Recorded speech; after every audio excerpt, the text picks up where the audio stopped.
আসসালামু আলাইকুম। খোমেনি বেঁচে আছেন এবং দৃঢ়তার সঙ্গে যুদ্ধের নেতৃত্ব দিচ্ছেন। এরকম খবর প্রকাশিত হয়েছে বিভিন্ন গণমাধ্যমে। ইভেন বাংলাদেশের অনেক গণমাধ্যমে প্রকাশিত হয়েছে। তো বাইরের অনেক চ্যানেলেই প্রকাশ করেছে যে তিনি জীবিত রয়েছেন।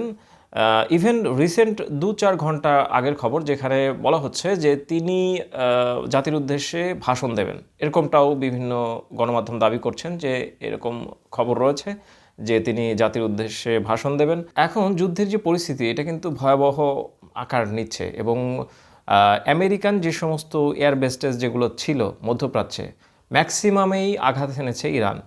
আর আরেকটা বড় বিষয় হচ্ছে ইসরায়েলের উপরে ২০০রও বেশি ব্যালিস্টিক মিসাইল দ্বারা মানে হামলা চালিয়েছে ইরান।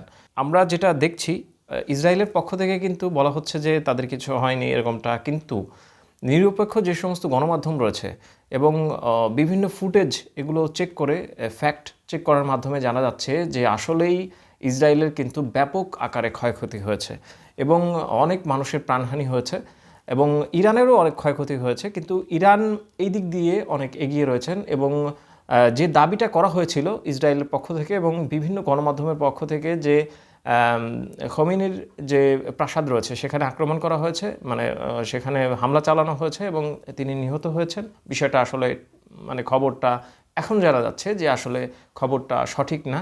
তিনি সুরক্ষিত রয়েছেন এবং তার যে বাসভবনে হামলা করা হয়েছিল সেটা খবরটা সঠিক, কিন্তু তিনি সেভ রয়েছেন এরকমটা বিভিন্ন গণমাধ্যমে প্রকাশিত হচ্ছে।